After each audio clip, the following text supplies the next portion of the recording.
News. I'm Robin Young in Boston. And I'm Mary Louise Kelly in Washington. President Biden has returned early from Camp David to address the nation and the world about the situation in Afghanistan. The U.S. withdrew its troops from the country after 20 years, and the Taliban, in just over a week, captured province after province until they reached Kabul, which then fell too. While we await the president and his remarks, we're joined by a team Bloomberg of Quick NPR Take correspondents News that are had gonna something listen on along YouTube with us. about Let me people clinging start by to bringing the in NPR White House airplane, correspondent a Franco U.S. military Ordonez. Hey there, airplane, as it Franco. was flying Hey, away. Mary Louise. What are we expecting from the president today? And the way they cut the Well, video, I it just showed expect to people hear holding from onto the President airplane, and it showed the Biden airplane to taking try off, like and give cut as to the airplane clear taking as off. It he didn't show them can taking the an people off the assessment airplane, of which I hope what they US did, forces are doing but it made it in look like his the plane own just took off and defense. let people fall off, Frankly, which the is such a chaos that metaphor we're for seeing what on the ground. war And is all about. likely Not just more America what and we've heard Afghanistan, but from his war top doesn't work. aides over the last couple of days.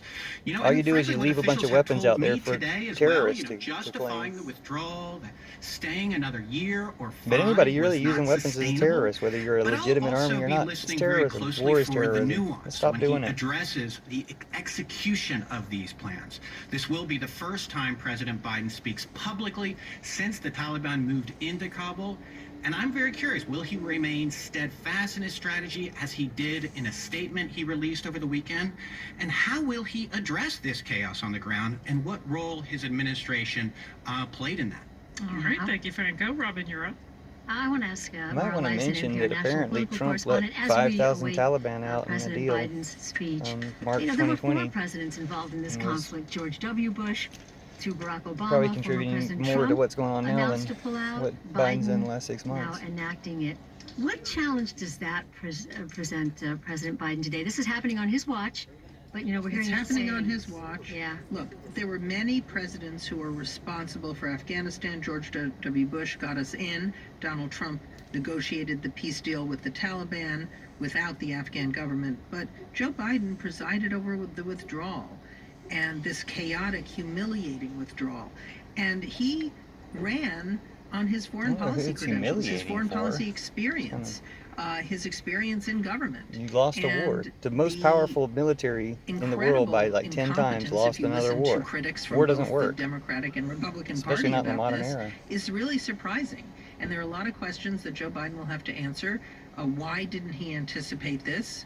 What was he given bad intelligence and advice from his military and diplomatic aides, or did he overrule them? I think this really is on him, and this We is got President Bernie a lined up for 2020 to moment for any American president. let Biden be the transitionary president, and let Biden endorse Bernie. For many, many years, he's been a critic of the And then war. let Bernie take over with a fresh start.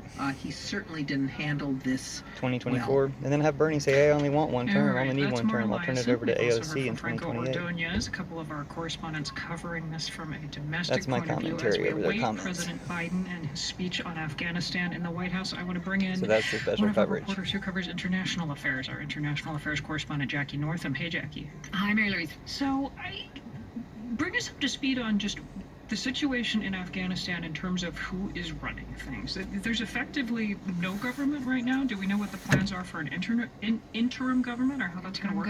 Yeah, that's going to be too hot.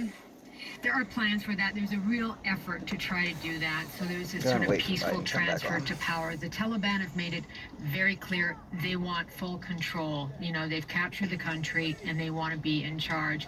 There's something called a coordinating council that's being formed with a really former President Ashraf Ghani's deputy, for all intents and purposes, Abdullah, and the ex-president of Afghanistan, Hamid Karzai. And they are trying to form this council with Taliban leaders, and this is in Doha, just to try to make it a smooth sort of transition and that. But there are still negotiations going on in Doha, and that involves the U.S. In those negotiations. But it's really unclear, you know, what sort of leverage the So we'll wait and U.S. see what Biden's got to has say in a minute. with the Thanks for watching. Taliban right now.